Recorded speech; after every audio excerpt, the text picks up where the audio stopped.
नमस्कार साथियों, आप सब लोगों का फिर से एक बार स्वागत है आपके अपने YouTube channel Rohit educational channel में।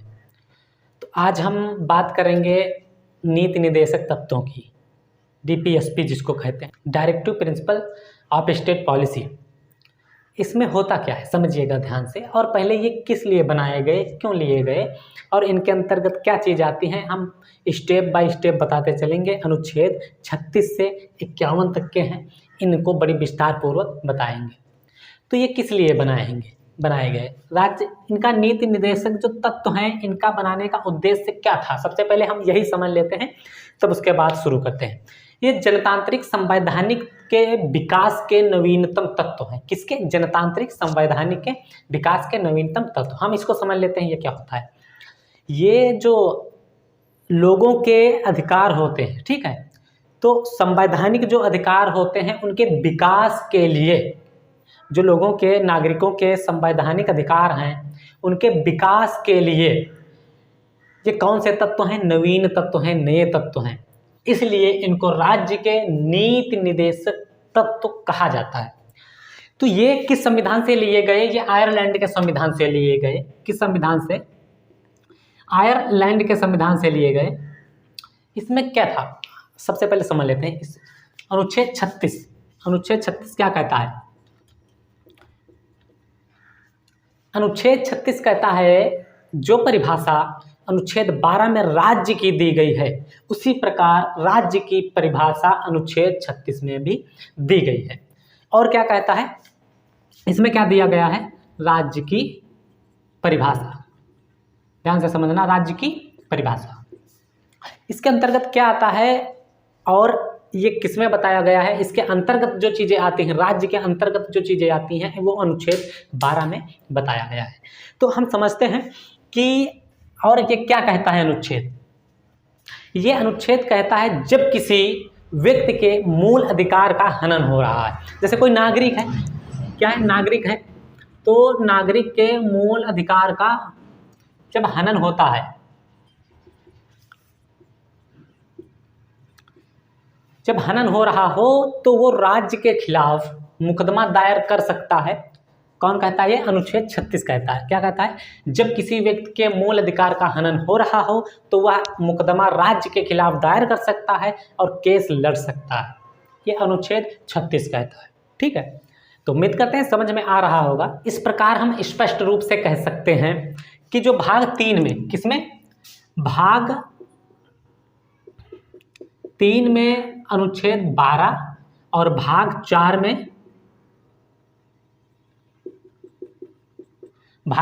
में अनुच्छेद 36, ये दोनों जो हैं राज्य की परिभाषा का वर्णन करते हैं।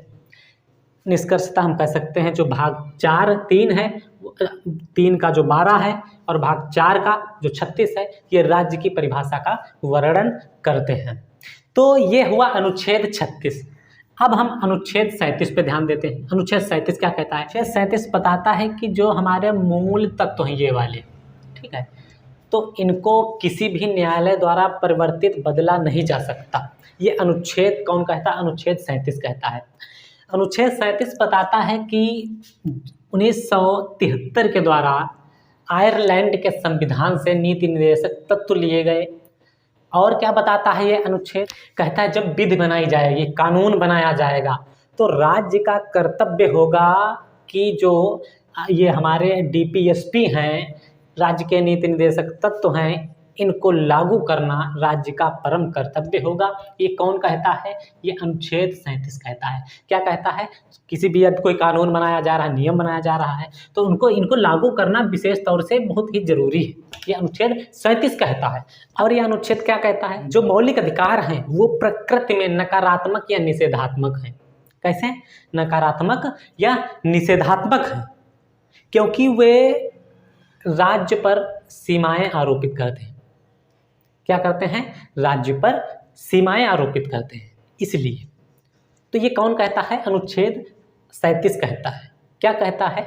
जो मौलिक अधिकार हैं, प्राकृतिक मौलिक अधिकार हैं, वो नकारात्मक हैं या निषेधात्मक हैं।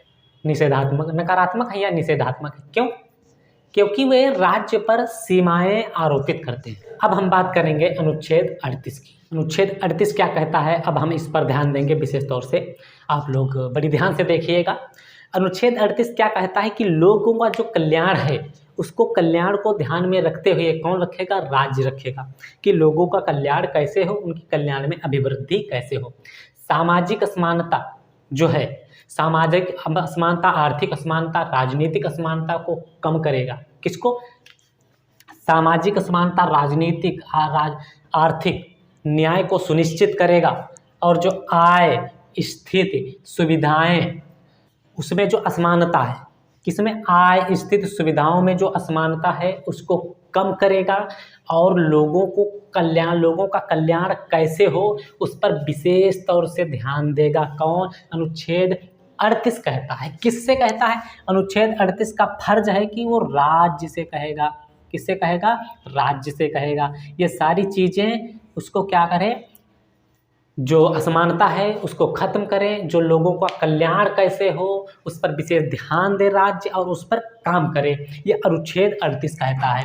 और आय और स्थिति में जो असमानता की बात हो गई, उसको खत्म करना और सामाजिक व्यवस्था को बनाए रखना। सामाजिक व्यवस्था जो सामाजिक व्यवस्था है उसमें सबको, किसी को ऊंच, किसी को नीच, किसी को कम, किसी को ज़्यादा, जो सुविधाएं दी गई हैं उसको इक्वलिटी करेगा, समानता प्रदान करेगा सबको। ठीक है, तो ये कौन कहता है? अनुच्छेद 38 कहता है। किससे कहता है? अनुच्छेद 38 राज्य से कहता है। क्या कहता है? एक बार फिर से रिपीट कर लेते हैं। अनुच्छेद 38 राज्य से क्या कहता है? कहता है कि तुम भैया जाओ, सबसे ज़्यादा ध्यान देना है तुमको, सामाजिक आर्थिक न्याय जो है उसको सुनिश्चित कीजिएगा, उसको पक्का कीजिएगा। न्याय जो दिलवा पा रहे हैं या नहीं दिलवा पा रहे हैं। उसके बाद में क्या कहता है? आय, जो आय की स्थिति में सुविधा, जो हमारी आय है और स्थिति है और सुविधाएं हैं, तो सब लोग हैं अपने अपने पद पे काम करते हैं, उनमें जो आय है, स्थिति है, सुविधाएं हैं, उनको समान प्रदान है या नहीं प्रदान है। तो ये क्या कहता है? राज्य से अधिकार देता है राज्य को कि जाओ भैया, जो असमानता है उसको ख़त्म करिए। जैसे कोई टीचर है, तो अब टीचर है या फिर कोई वकील है या फिर कोई सरकारी वकील की बात करें या फिर कोई अन्य पद पर है, तो दोनों सेम पद पर हैं और एक व्यक्ति को ज़्यादा मात्रा में सुविधाएं प्रदान हैं और वही लेवल पर है तो उसी व्यक्ति को कम मात्रा में सुविधाएं प्रदान है। जैसे टीचर है, सरकारी प्राइमरी का टीचर है, तो प्राइमरी का टीचर है उसको सुविधाएं, एक को कार दी जाए, एक को मोटरसाइकिल दी जाए, तो ये इक्वालिटी, समानता नहीं है। तो अनुच्छेद 38 राज्य से कहता है, क्या कहता है कि सब लोगों को जो सेम पद पे हैं, बराबर हैं, उनको जो उनके बीच असमानता है, किसी को कार भैया दे रहे हैं, किसी को कुछ दे रहे हैं, तो उनके बीच असमानता है उसको खत्म की जाए। जो जैसे किसी को ज़्यादा वेतन दिया जा रहा है लेकिन है सब काम समान कर रहे हैं, पद भी समान है, वेतन भी ज़्यादा, वेतन किसी को ज़्यादा किसी को कम, और स्थिति के राज्य, स्थिति और सुविधाओं में असमानता जो है, स्थिति किसकी कैसी है उसमें जो असमानता है उसको कम किया जाए, हालांकि खत्म किया जाए। तो ये तो कहता है कि कम किया जाए। तो और जो सामाजिक व्यवस्था है, सामाजिक व्यवस्था को सुनिश्चित करना, सामाजिक व्यवस्था को बनाए रखना ही राज्य का कर्तव्य होगा, लोगों के कल्याण में अभिवृद्धि करेगा। अनुच्छेद 39 क्या कहता है? बड़ी ध्यान से समझना और एक एक समझते जाना। ये कहता है कि सभी व्यक्तियों के पास आजीविका के साधन होना बेहद जरूरी है। किसके? क्या कहता है कि सभी व्यक्तियों के पास आजीविका के साधन होना जरूरी है। जैसे किसी का खाना के लिए, खर्चा के लिए वो अपनी रोटी नहीं चला सकता तो जीवित कैसे रहेगा भाई? तो उसके लिए साधन होना बेहद जरूरी है। ये राज्य का कर्तव्य होगा कि किसी व्यक्ति, गरीब व्यक्ति है, उसके पास कोई साधन नहीं है परिवार चलाने के लिए, तो राज्य, अनुच्छेद 39 कहता है राज्य से कि राज्य का कर्तव्य होगा उसको साधन दिए जाए, रोजगार दिया जाए, ये मान के चलिए। और फिर क्या कहता है कि कुछ व्यक्तियों के पास धन केंद्रित न होने देना या फिर बचाना उससे, सकेंद्रित होने से। जैसे एक व्यक्ति है, एक व्यक्ति अमीर है, वो अमीर होता चला जाता है, जिसके छप्पर पड़े थे उसके छप्पर पड़े हैं, और जो जिसका महल बना हुआ था उसके महल बने हैं और महल बनते चले जा रहे हैं, झोपड़ी की झोपड़ी हो पड़ी, उसकी जन्मों से चली आ रही है। तो बाद में ये पता चला, हम भी सोचे कि गरीब का गरीब ही क्यों है, तब बाद में पता चला कि तो देश के अंदर गड़बड़ घोटाला हो रहा है। अनुच्छेद 39 राज्य से कहता है, क्या कहता है कि कुछ व्यक्तियों के पास जो धन सकेंद्रित होगा, ये बड़ी ध्यान से समझना, कुछ व्यक्तियों के पास धन इकट्ठा होगा जब इकट्ठा होगा तो लोग अन्य लोगों के पास कैसे पहुंचेगा भाई?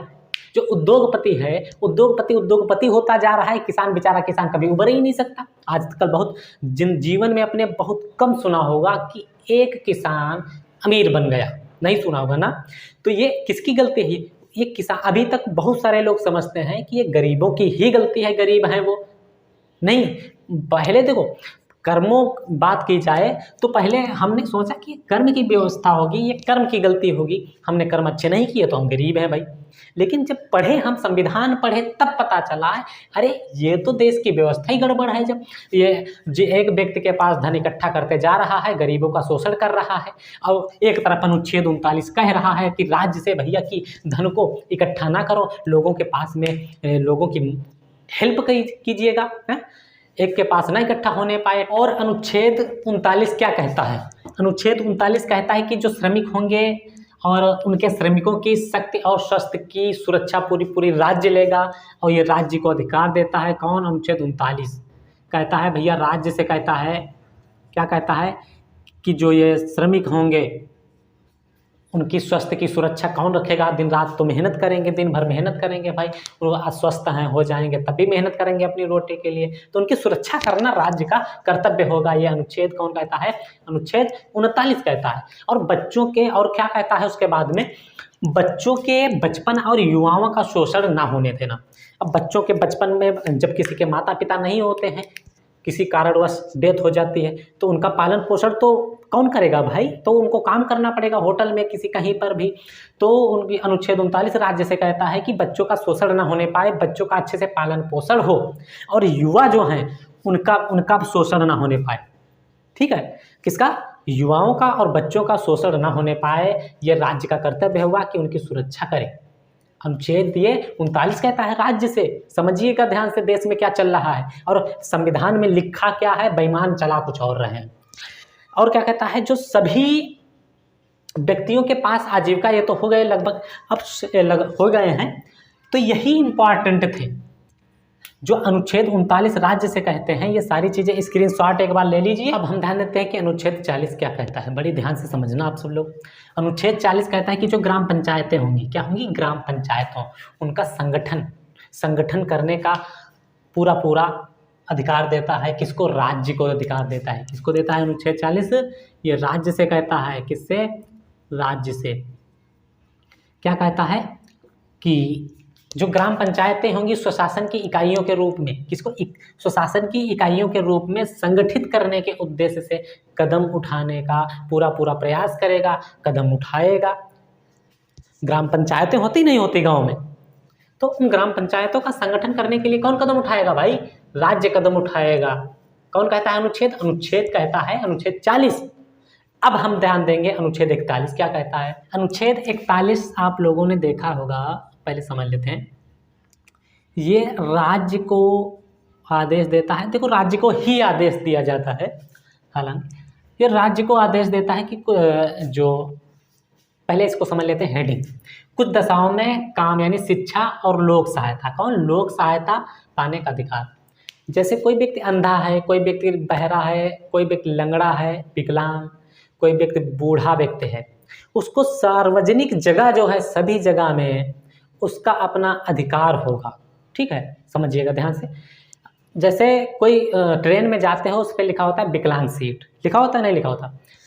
तो एक कौन कहता है? अनुच्छेद 41 कहता है कि राज्य का कर्तव्य होगा कि जो विकलांग हैं, अंधे हैं, लंगड़े हैं या बूढ़े व्यक्ति हैं, उनके लिए इस व्यवस्था करेगा।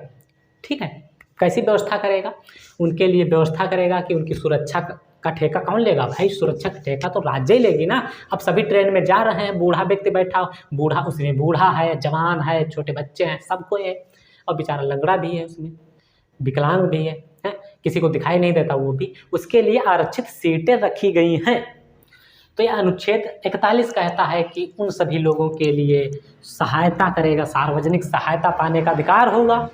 विकलांगों के लिए, लंगड़ों के लिए, कम सुनाई देने वाले लोगों के लिए सार्वजनिक सहायता पाने के लिए का अधिकार होगा। यह 41 कहता है, अनुच्छेद राज्य से कहता है।